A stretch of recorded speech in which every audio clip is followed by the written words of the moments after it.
very much indeed. So you've heard the remarks for the motion and against the motion. The floor is now yours. We want to It seems to me that the main issue seems to be between EU membership and EFTA membership.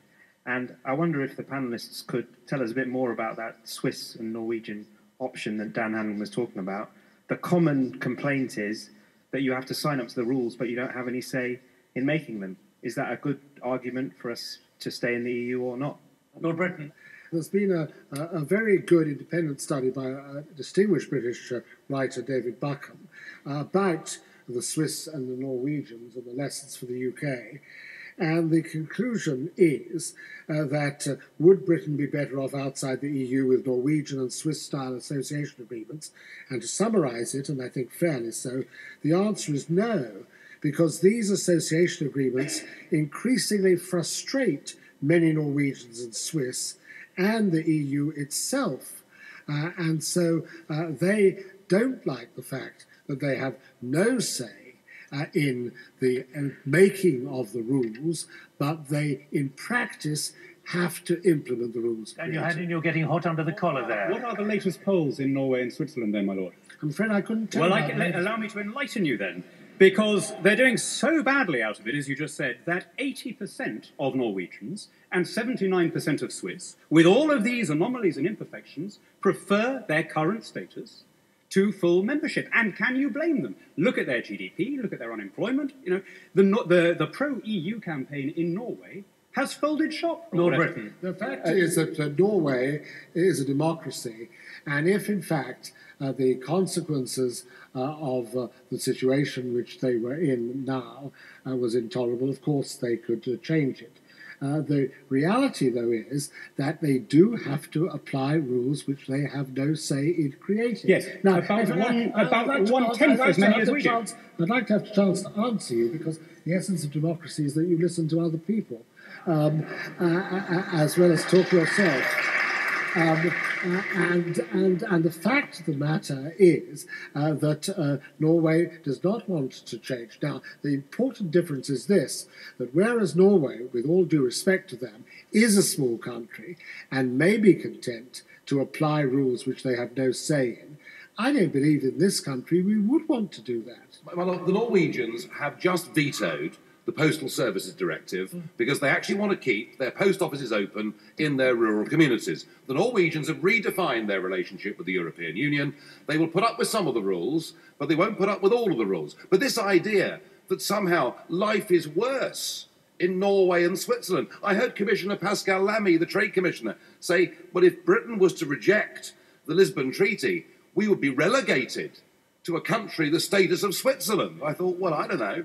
Katinka. Doesn't sound too bad to me. Just last week, I had a bunch of Norwegian parliamentarians in the office. The fact is, since they joined the EEA, the European Economic Area, they have taken over 8,000 pieces of single market legislation.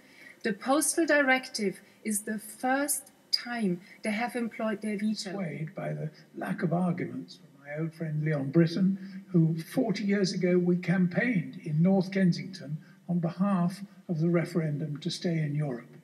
And then it was sold as a trade association. Please give us some of the arguments why it has to be so political. Trade association I was always in favour of. It's a niggly-piggly social policies that I don't like. Niggly-piggly social... Leon Britton, niggly-piggly social policies. Can I just say to you, Stephen, that I have a quotation which I used to carry around, and it's a bit rusty now, from Harold Macmillan. And Harold Macmillan said in 1962 that any idea that the European common market, as it then was only a matter of trade was mistaken. It was very much more than that. He saw that as long ago as then, and he was right. Nigel Farage. I'm sorry. I mean, I was too young to vote in that referendum in '75, but I remember it, and I remember my parents both voting yes, and I remember all the political parties and all the newspapers and the television all making it clear, as the gentleman there said, this was about trade. It wasn't about politics. And now we hear people like you saying that right from the start, We knew it was political. Frankly, the British people were lied to by the political class in this country, and it's time we had our say again on this great issue. Completely untrue. Up on the gallery. I asked the panel about the one salvation for this whole debate is that Britain managed, rightly or wrongly at the time, to avoid becoming a member of the common currency. Katinka Barish, that critical question about ever closer political union. The phrase ever closer political union has been taken out of the EU treaty. You're fighting windmills, it's not even there anymore. What is happening on the continent is that the countries are driven by the euro crisis to deeper integration. Nobody suggests that Britain should be part of this. We're busy enough, thank you very much. It is a great idea. It's actually at the moment fortuitous that Britain didn't join the euro, and everybody on the continent knows that this is going to stay, though. Let the Europeans get on with saving their single currency, with doing what they have to do, but this does not mean that Britain has to leave the European Union. But they can't save their single currency. It's a doomed project. The north and south of Europe cannot fit together and survive together inside the same economic and monetary union. Had it been Germany and a few of the northern countries, it might have worked. But this is doomed. So don't say that it doesn't affect us. It does affect us. But actually, ever closer union. As we now know, it was there from the very beginning, but they're using the crisis in the euro. It's called the beneficial crisis in Brussels.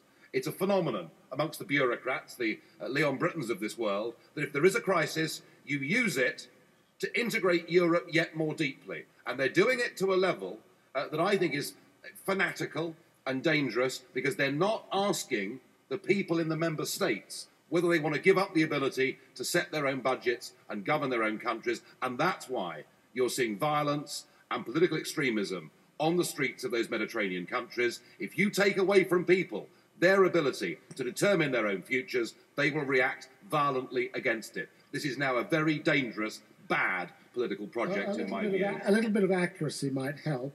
I've always been a politician, and the appointment as a commissioner is a political appointment and not a bureaucratic one.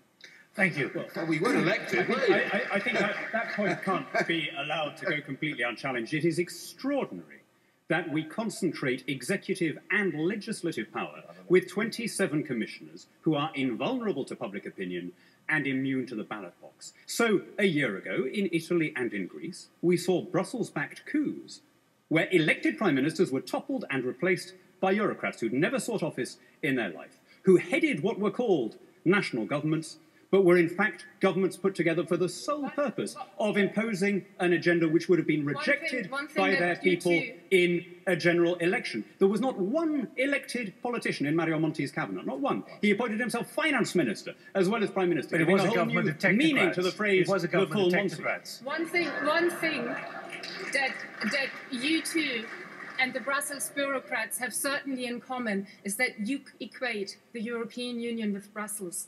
My European Union has 27 member states. Maybe you should get out. Well, there's an old joke in Brussels that if the EU were a country applying to join itself, it would be disqualified for not being a democracy. And can you argue with that? Right. When you have 27 people making not only executive but legislative decisions deliberately invulnerable to public opinion. Let me now ask you to pick up on some of those critical questions we've heard from the audience. Katinka Barish. The Strasbourg Parliament, absolutely nonsense. Let's stop it. The EU budget doesn't get signed off. Also, scandalous. But the reason for that is not necessarily what they do in Brussels. Most of the EU money gets spent in the member states. We would have to be squeaky clean in 27 countries, and we have never managed to do that. That is bad. That needs to improve. I share your concerns about people coming in here claiming benefits. There's one thing that puzzles me. There's more people in this country in work at the moment than ever before. Where does this fear come from? If you look at the East Europeans on benefits, the share is 1/3 that it is of the British people. And studies have shown that the East Europeans in every year since 2004 have been net contributors to the Treasury because they paid more taxes than they take out of the welfare system. Those studies you can look at all sorts of different ways. But let me just throw a figure back at you. Would you agree with her? No, I don't at all. I don't at all. When you have more people in a country, the size of the economy is bigger, but that does not mean that the net productivity per capita is bigger. So I think, we can play games with figures. I'll tell you what is horrifying, though. There are 68,000 Romanians living in Britain that we know of. In the Metropolitan Police area alone, in the last 5 years, there have been 27,000 arrests of Romanians. Now, immigration, over decades, has brought many good, hard-working people into Britain. But being members of the European Union, we haven't even got the right to chuck out people who come here with criminal intent, and that is something that by this time next year will be the hottest issue in British politics. Lord Britton, we've heard in this debate so many emotive feelings as much as anything about Europe. How do you clarify them? We've had Katinka Barrish saying it's not true, there's closer political union. So how do you change the perception if this is so critical for Britain? I don't think there is a easy way out of that. I think, quite honestly, that we have not been well served by our written media, and I underline the written media, which for a long time have had a great influence and have been owned by people who are passionately opposed to the European Union, and therefore, naturally enough, present a picture which is not exactly a balanced one. Can I just say, in answer to one of the questions that was raised, limit to the number of states. There's no artificial limit to the number of member states, but no country can become a member of the European Union except by the unanimous vote of the existing members. So we have a veto of new members, but there's not a numerical limit to their number. Just a word on the Eastern Europeans. Let's not forget, the Polish example is a very good one. The Poles came here in huge numbers. Half of them have gone back. They've gone back to Poland. And they've gone back to Poland because things have got better in Poland. And there's no country which, on a cross-party basis, was keener on the admission of the Eastern European countries than this country. We felt we had a moral obligation to them. We felt that it was right that they, having served and suffered under communism for so long, should be given the opportunity to join the European Union and the European nation states collectively. And I personally think that we were right to take that view. Lord Britton and Katinka.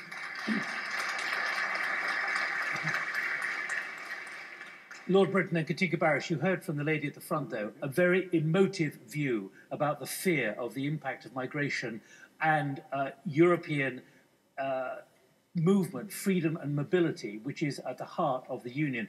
The fears here in this room. The economy we all most admire is the United States, which is an economy which is built on openness and flexibility.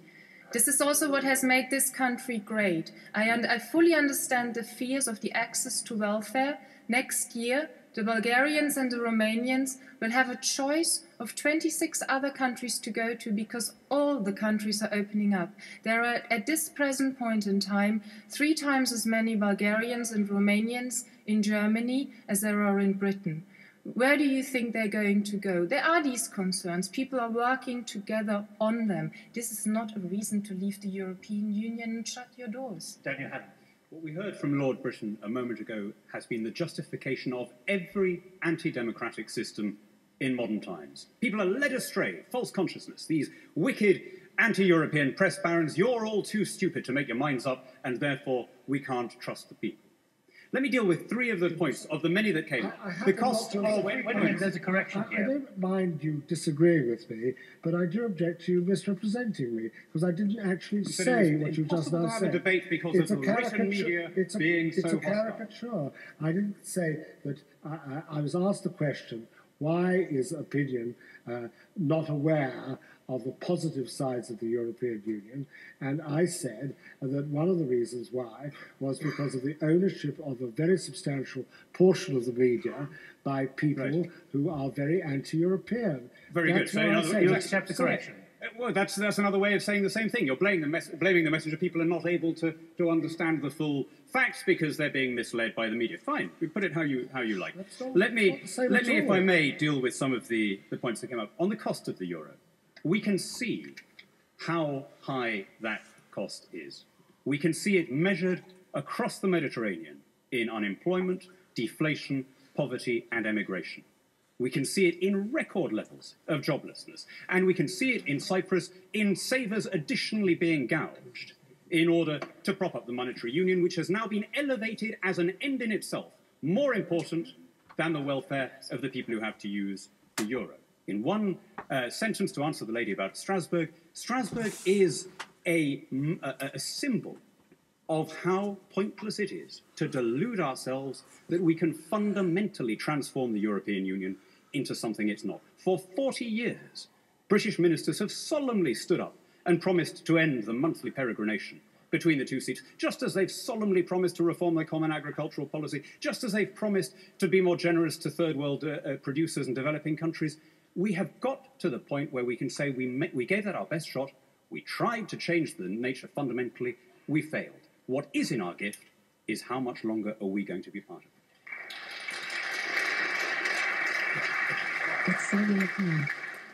I remind you that the motion is Britain and the EU would be happier if they got divorced.